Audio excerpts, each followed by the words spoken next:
آج کیا ہے, ہر چیز ہجامہ میں, ہر بیماری کا علاج. جو کچھ بھی ہو رہا ہے بھائی ہجامہ کرو اس کا, بھائی ہجامہ کرو اس کا. بھائی کسی ایکسپرٹ سے معلومات لے لو کہ اس سے فائدہ ہو رہا ہے یا الٹا نقصان ہو رہا ہے. تو طب سے متعلق, میڈیکل سائنس سے متعلق احادیث میں جو باتیں نبی صلی اللہ علیہ وسلم نے بتائی ہیں, وہ اس کو ایز اٹ از نہیں لے لینا, اس کو طب کے ماہرین اور جو میڈیکل سائنس کے ماہرین ہیں ان کی رہنمائی میں لینا ہے. سمجھتا نہیں ہے نا بات کو. تبھی میڈیکل سائنس کے جو ماہرین ہیں وہ بتاتے ہیں کلونجی کس بیماری میں کس طرح سے لینی ہے, اور شفا تو ہے اس میں, یہ تو میڈیکل سائنس نے ثابت کر دیا ہے. شہد میں شفا ہے, شوگر کے مریض پہ پابندی ہے. اب شوگر کا مریض کہہ رہا ہے قرآن میں آتا ہے کہ شہد میں شفا ہے اور کھائے جا رہا ہے, انا للہ ہو جائے گا اس کا. کہ آج کل نا جس کا دل چاہتا ہے پیسہ کمانا شروع کر دیتا ہے میڈیکل سائنس کے نام پہ, رقیہ کے نام پہ. بات سمجھ میں آ رہی ہے؟ آج جس نے طب کا منجن بیچنا ہے, نبی صلی اللہ علیہ وسلم کا حوالہ. ابھی کچھ دن پہلے ایک ٹی وی چینل والے آئے, انہوں نے کہا کہ ایک صاحب نے فسد نہیں ہوتا ہجامہ اور خون نکالنا, وہ جو مریض جا رہا ہے ٹیکا لے کے سرنج لے کے خون نکال رہے ہیں. حدیث کوٹ کر رہے ہیں کہ نبی صلی اللہ علیہ وسلم نے فرمایا جو فسد ہے, خون نکالنا ہے, اس میں شفا ہے. تو بھائی فسد میں شفا ہے یقیناً ہوگی, جب پیغمبر نے فرمایا, اگر وحی کے ذریعے فرمایا ہے ہجامہ کے بارے میں تو ہے کہ جبریل نے مجھے بتایا. اس کا یہ مطلب نہیں ہے کہ کوئی بھی اس حدیث کی بیس پہ ہجامہ سینٹر کھول لے. دنیا میں کوئی بھی دوا ایسی نہیں ہے کہ جو ایکسپرٹ کے بغیر اور ریسرچ کے بغیر آپ اس کو صرف حدیث کا حوالہ دے کے اس کو استعمال کرنا شروع کر دیں. پیغمبر صلی اللہ علیہ وسلم نے تو ایک اشارہ دے دیا ہے, اور وہ بھی وحی کے ذریعے اللہ نے آپ کو بتا دیا. اگر ایسا ہی ہوتا جیسے حدیث میں آتا ہے کلونجی میں ہر بیماری سے شفا ہے, تو کیا صحابہ نے ہر بیماری میں کلونجی کھانا شروع کر دی تھی کیا یہ حدیث سن کے؟ بولو بھائی. یا طبیب ختم ہو گئے تھے اس زمانے میں؟ قرآن میں آتا ہے شہد میں شفا ہے, تو مراد یہی ہے نا کہ ہر بیماری سے شفا ہے.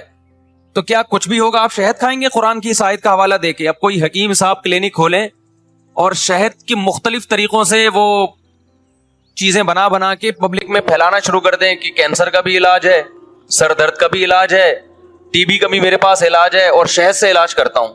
آپ کہیں گے بھائی تمہارے پاس یہ تحقیق کہاں سے آئی کہ کینسر کا اس طرح سے شہد میں علاج ہوتا ہے, ٹی بی کا اس طرح سے علاج ہوتا ہے؟ وہ کہ تحقیق کی ضرورت نہیں ہے, قرآن پکار کے کہہ رہا ہے کہ شہد میں کیا ہے, شفا ہے. تو اس سے کہ 1400 سال سے کہہ رہا ہے قرآن, تو کلینک آج کھل رہی ہے؟ نہیں آ رہی بات. کلینک تمہاری آج کھل رہی ہے نا, قرآن نے اشارہ دے دیا ہے. باقی کس طرح سے شفا ہوگی, بیماری سے بھی کون سی بیماریاں مراد ہیں. دیکھو قرآن و سنت میں جب بھی کوئی لفظ کل کے ساتھ کہا جاتا ہے نا, ہر کا لفظ, تو یہ ہر اضافی ہوتا ہے, یہ حقیقی نہیں ہوتا. اس کو سمجھو ذرا. اضافی کا مطلب یہ ہوتا ہے کسی چیز کے مقابلے میں کہا جا رہا ہوتا ہے. میں مثال سے بات سمجھاتا ہوں, کھوپڑی شریف میں انشاءاللہ آ جائے گی. قرآن میں آتا ہے کہ ملکہ سبا نے کہا, یہ جو ہدہد تھا نا, اس نے سلیمان علیہ السلام کو آ کے بتایا کہ ایک عورت ہے جو بادشاہ بنی ہوئی ہے, وَأُوتِيَتْ مِن كُلِّ شَيْءٍ, ہر چیز دے دی اللہ نے اس کو. کیا کر دیا ہے؟ ہر چیز دے دی ہے. تو کیا مطلب ہر چیز تھی اس کے پاس؟ ظاہر ہے ہر چیز تو اللہ ہی کے پاس ہوتی ہے. لَهُ مَا فِي السَّمَاوَاتِ وَمَا فِي الْأَرْضِ, جو کچھ زمینوں میں اور آسمانوں میں ہے تمام اشیاء اس کا تن تنہا کون مالک ہے؟ اللہ مالک ہے. ادھر قرآن کہہ رہا ہے وَأُوتِيَتْ مِن كُلِّ شَيْءٍ, ہر چیز ہم نے اس کو دے دی تھی. تو بھائی یہاں ہر چیز یا کلن کا مطلب تمام کا مطلب, یہ اضافی کا مطلب بعض چیزوں کے مقابلے میں کسی چیز کو ملحوظ رکھ کے تمام کہا جا رہا ہے. یعنی گورنمنٹ چلانے کے لیے جو ضروری لوازمات ہوتے ہیں, کامیاب حکومت چلانے کے لیے جو اسباب اور وسائل اس زمانے میں چاہیے, اس زمانے کے لحاظ سے حکومت چلانے کے تمام اسباب اور وسائل اللہ نے اس کو دیے تھے. یہ مطلب نہیں ہے کہ واقعی ہر چیز دے دی, اس کے پاس ٹینک بھی تھے, توپ بھی تھے, ورنہ تو سلیمان علیہ السلام کا لشکر جاتا تو وہ کیوں آ جاتی سلیمان علیہ السلام سے مذاکرات کے لیے؟ وہ آئی اس چکر میں, اس کو پتا تھا کہ اگر یہ حق پر ہیں تو یہ غالب آئیں گے اور ہم میں عزت دار لوگوں کو رسوا کر دیں گے, فتح یاب ہو کے داخل ہوں گے. جو جس کے پاس ہر چیز ہوتی ہے وہ تھوڑی ڈرتا ہے. تو اسی طرح یاد رکھو, جب بھی حدیث میں آتا ہے اس میں ہر بیماری سے شفا ہے, اس میں ہر چیز کا علاج ہے, تو وہاں ہر کا مطلب یہ نہیں ہوتا جو ہم سمجھ رہے ہیں. چند کامن بیماریوں کو ملحوظ رکھ کے نبی صلی اللہ علیہ وسلم نے فرمایا ہوتا ہے کہ جو عام طور پہ بیماریاں ہوتی ہیں ان میں ہر بیماری کی شفا کس میں ہے؟ کلونجی میں. یا شہد میں ہے, اور وہ بھی مبہم حدیث ہے. کس طرح سے ہے یہ نہیں بتایا, یہ بھی نہیں بتایا کس طرح سے. عین ممکن ہے اس سے مراد ہو بعض بیماریوں کی جو بیس ہے نا, جتنی بھی بیماریاں ہیں ان کی کچھ بیس ہوتی ہیں, کچھ بیس. دیکھو بلڈ پریشر ہے, شوگر ہے, یہ تمام چیزیں عام طور پر جو بڑھتی ہے موٹاپے سے بڑھتی ہے نا. تو اب اگر میں کہوں کہ تم اپنا موٹاپا ٹھیک کر لو, ہر بیماری سے شفا ہے. ڈاکٹر کہتے ہیں نا یار کیا کریں. دیکھو آپ تھے گول, لمبائی اور چوڑائی کیا تھی آپ کی برابر. آپ گئے ڈاکٹر صاحب کے پاس, ڈاکٹر صاحب میرے سر میں درد رہتا ہے, ڈاکٹر صاحب مجھے شوگر کا خطرہ ہے, پتہ نہیں چکر آتے ہیں, یہ ہوتا ہے وہ ہوتا ہے. ڈاکٹر کہتا ہے تمہاری تمام بیماریوں کا علاج اس میں ہے کہ تم وزن کم کر لو. بلکہ ڈاکٹر یہ کہے گا آج کل تمام بیماریوں کا علاج یہ ہے کہ لوگ اپنا وزن کم کر, کہتے ہیں نا ڈاکٹر. تو کیا تمام کا مطلب کیا ہوتا ہے؟ اب آپ کے سر پہ بال نہیں اگ رہے, بیماری ہے, تو کیا وزن کم کر لو بال اگائیں گے؟ میں حدیث کو ایکسپلین کرنے کے لیے یہ مثالیں دے رہا ہوں. بھائی ڈاکٹر جب کہتا ہے ہر بیماری سے شفا ہے, تو اس کا ہر کا مفہوم یہ نہیں ہوتا کہ کائنات میں ایڈز کا بھی علاج بھی اسی میں ہے کہ آپ وزن کم کر لیں, یا ٹی بی ہوئی ہے تو اس کا علاج بھی اسی میں ہے. بھائی بہت ساری کامن بیماریاں, ان کامن میں سے تمام بیماریوں کا علاج کس میں ہے کہ آپ اپنا وزن کم کر لیں, جو کامن بیماریاں ہیں. تو نبی صلی اللہ علیہ وسلم نے جب یہ فرمایا کہ کلونجی میں ہر بیماری سے شفا ہے, تو وہاں ہر کا مفہوم ہی ایک نبی صلی اللہ علیہ وسلم کے ذہن مبارک میں اس زمانے کے لحاظ سے ایک محدود مفہوم ہے. سمجھ رہے کہ نہیں سمجھ رہے؟ تو اسی وجہ سے صحابہ نے اس حدیث کا یہ مطلب نہیں سمجھا کہ اب ہمیں جو بھی بیماری ہوگی ہم کلونجی کی پھکیاں کھانا شروع کر دیں گے. تو صحابہ حدیث کو زیادہ سمجھتے تھے یا ہم سمجھتے ہیں؟ بولو نا. تو کہیں دیکھا صحابہ کے دور میں کسی حکیم نے کوئی کلینک کھولی ہو اور ہر چیز میں کلونجی ڈال کے علاج کر رہے ہیں اس کا؟ آج کیا ہے, ہر چیز ہجامہ میں ہر بیماری کا علاج.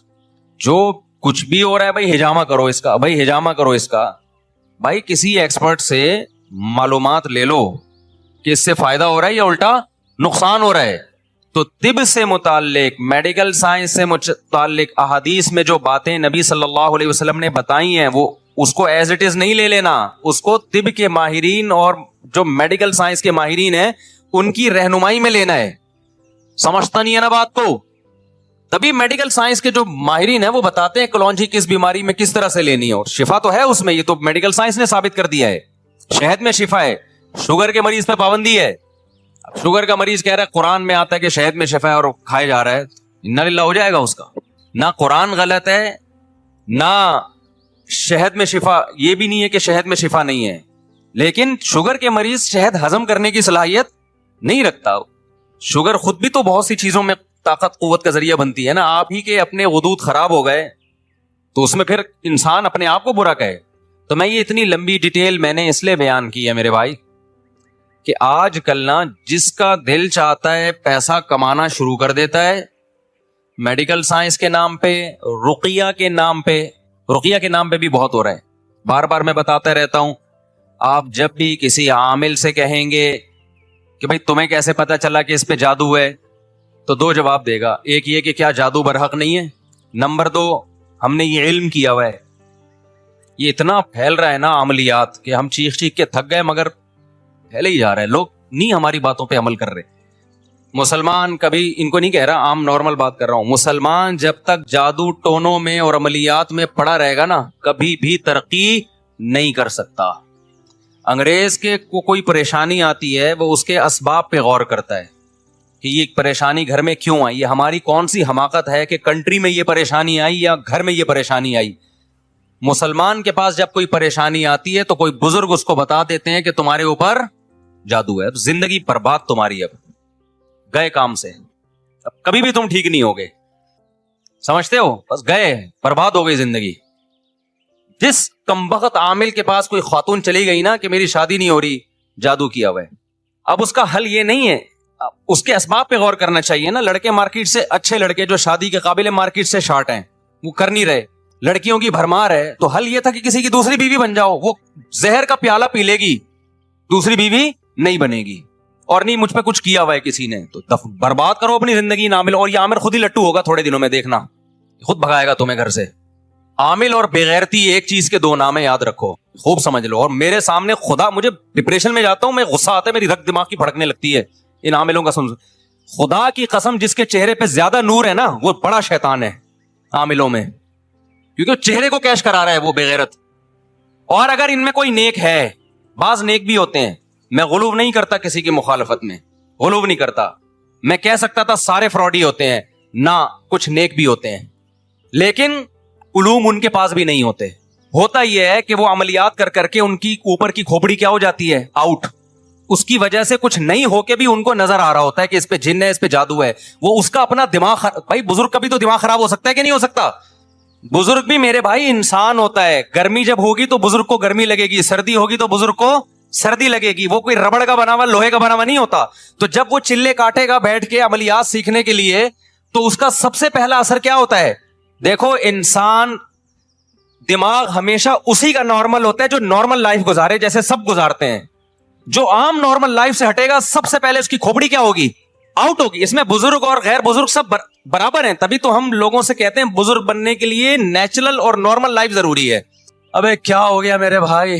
دیکھو جو زیادہ پڑا ہوا ہے نا, تسبیح صبح لگا ہوا ہے, دوپہر بھی, اور پھر ہر وقت بیٹھا ہوا ہے, اللہ اللہ کر رہا ہے, اور نہ لوگوں سے میل ملاپ, اور بالکل ہر وقت تلاوت دعا. ہوتے نہیں ایسے آج کل بزرگ, بہت کم ملتے ہیں, لیکن ہر وقت اور بس اللہ اللہ اللہ اللہ. تو تھوڑے دنوں میں یہاں سے کیا ہو جائے گا؟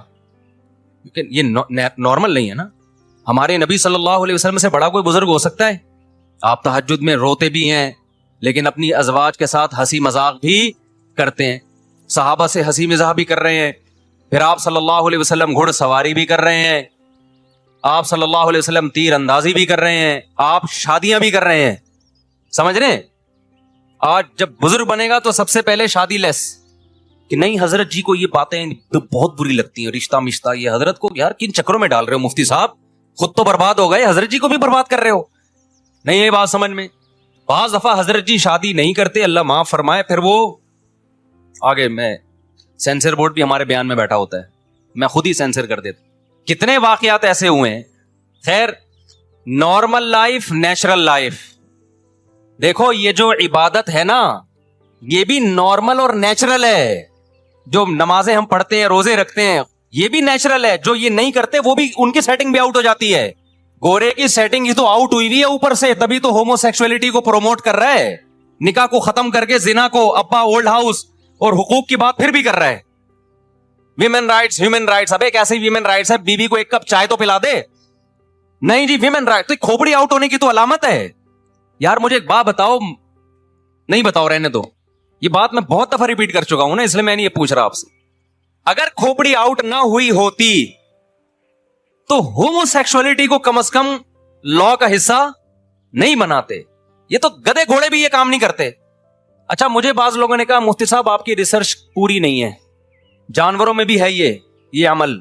دیکھو جب کسی چیز کو حلال کرنا ہوتا ہے نا یہ بڑی طاقتوں نے, تو ریسرچ کے نام پہ کچھ بھی بنا کے پیش کیا جا سکتا ہے.